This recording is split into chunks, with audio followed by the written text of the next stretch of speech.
All right, so I'm just going to be taking apart this rear caliper assembly. I've put together a number of videos so far, but basically what I'm seeing happening is the arm is kind of clicking as the scooter comes to a stop, and when the arm clicks, it stops engaging this piston, so it loses all braking capability. So I'm just going to take this guy apart and kind of show what's going on inside. I haven't been able to actually diagnose the issue here, but I can kind of show the way that this thing works, and maybe that will lead to some insights. So it's just this 1 Allen screw here, or hex head screw. And the way this works is this screw counteracts the force of this spring, and it pulls this piston hex head towards the outside of the caliper. So basically what that does is when this hex head rotates, it forces its way in, and that is what converts the rotational movement of the arm into axial movement on the caliper head. So the spring basically pulls this outward, pulls this whole assembly out, and causes this piston assembly to be disengaged from the caliper or from the rotor at all times. But if I take this thing out, I can see the way that this assembly works, right? So there is, pardon me, the camera angle here is a little difficult.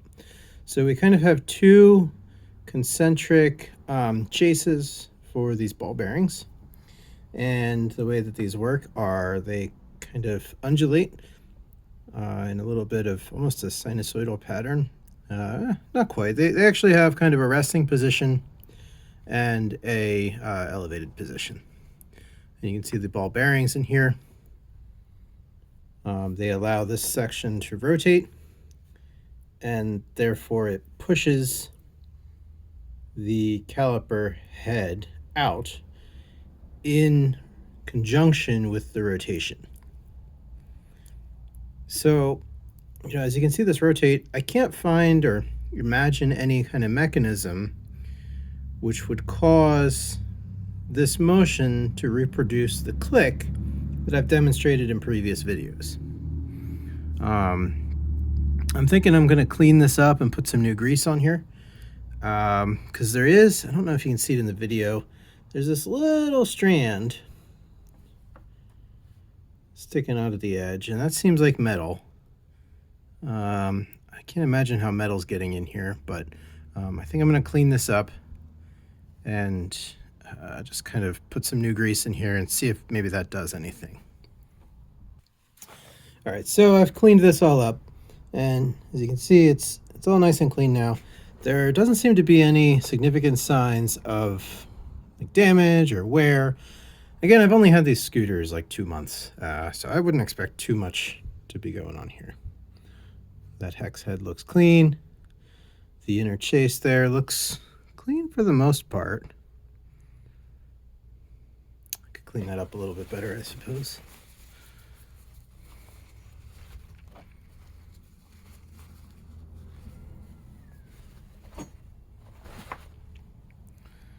So we're mostly clean inside there.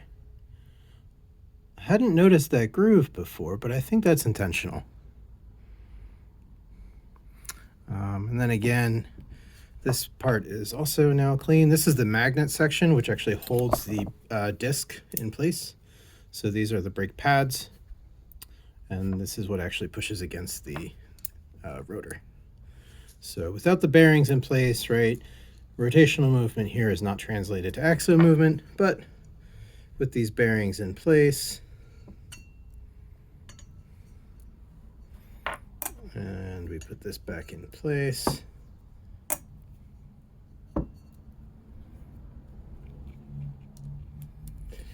We now have a complete assembly here, which will cause the rotation here to actuate those bearings, right? And it transitions it into axial movement instead of rotational movement.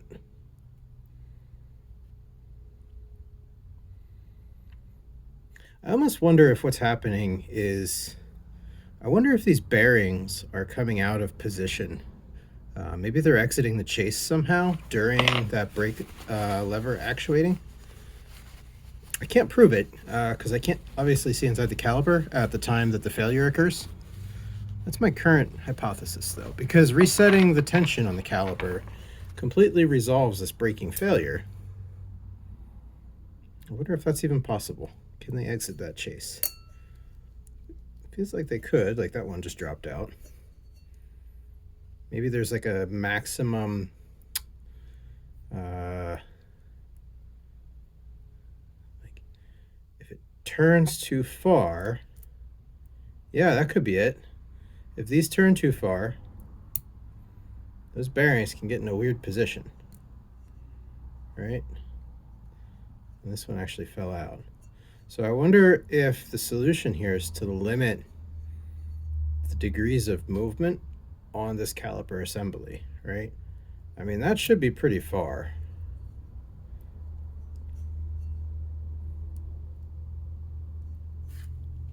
Pausing the video, I'm going to put this back together and see if that works. Actually, before I put this back together, I'm going to apply some fresh grease in here. So this is nothing special, it's just regular old bike grease. I don't know if it's strictly appropriate here, but it's probably fine. Again, I'm not a mechanic, I just dabble. So let's see, we've got those in place. Let's put this back together. Oh, that was a lot of grease.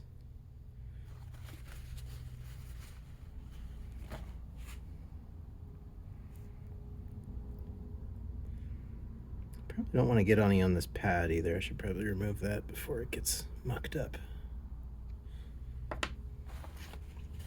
Alright, so this is back together.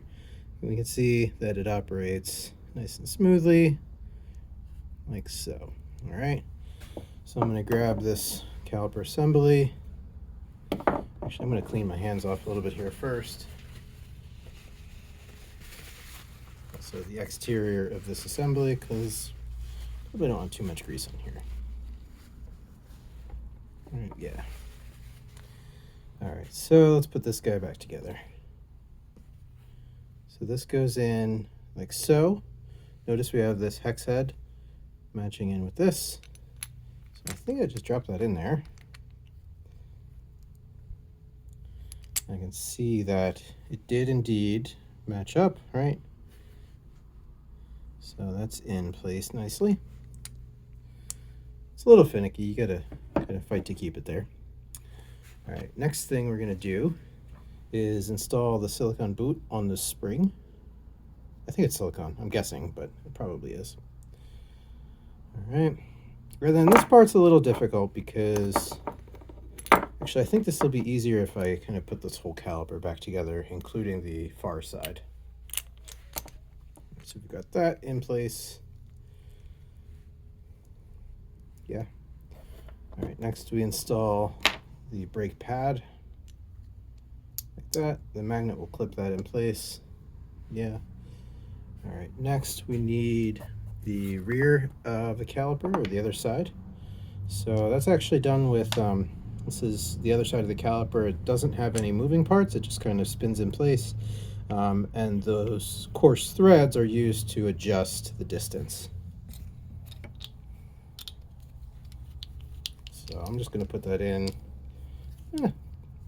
most of the way, not all the way though. Uh-oh. All right, yeah. So I've got this in place again. Got to make sure that tab lines up. Yeah. All right, and then we put the other pad in place, like so. And that tab also will line up, and both of these are magnetically held in place to the respective side of the caliper and pistons assembly. So now this can't really slide out all the way, which is, you know, what I'm going to use here so I can get this back together in a nice manner. Just tighten this up now. So the next thing I want to do, again, going back to the spring assembly, right? The silicone boot goes on the small side. And what this does is just protects any road dirt from getting inside of this assembly, right? Now, this spring assembly, it has 2 pins on it. You can see clearly here. So it's got a small side and a large side. That pin from the large side goes into this hole.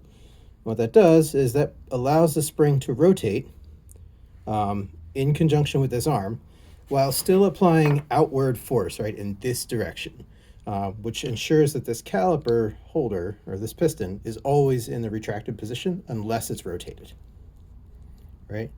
So our rotational motion gets us that motion, right? Unless it's, in the relaxed position.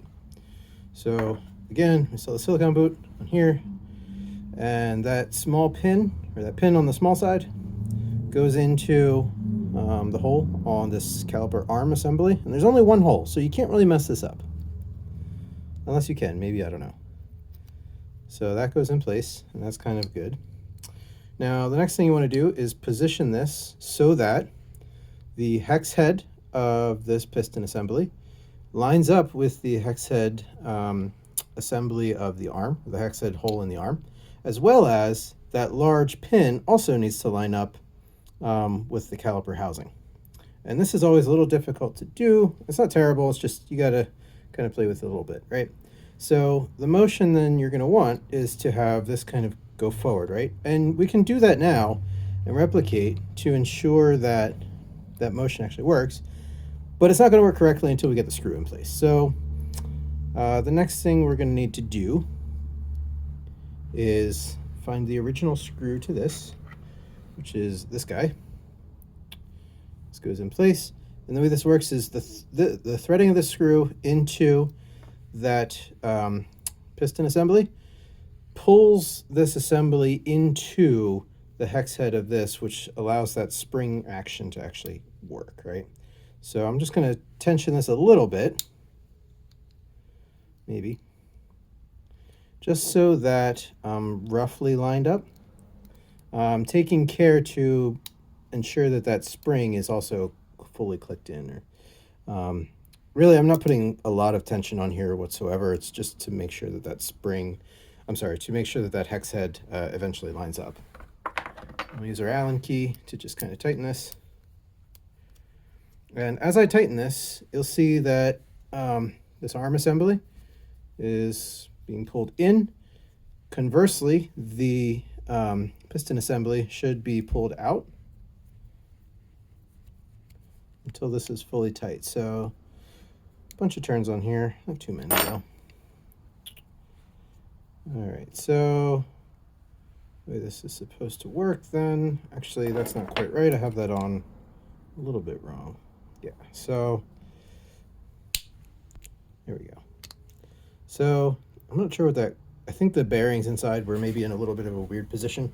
And moving this arm assembly kind of repositioned them. So again, I can tilt this, and I see that that seems to correctly actuate the piston. It seems like it moves the brake pad correctly, right? And this caliper now seems to be fully functional, right? But only time will tell if this is going to fail again on me, mid-ride, which it has done, 8 or 9 times so far. And I've done this exact rebuild process on it each time, and it just seems to fail again. So, I don't see any obvious design flaws or issues with how this is built. I don't see any obvious signs of damage or anything that would indicate, that this caliper isn't going to work the way that it's supposed to. And I don't know what's causing this random intermittent brake failure that's completely resolved by releasing the tension on this arm. So that's my video. I'm at 15 minutes here. All I'm going to do is just put this back on the scooter and see what happens.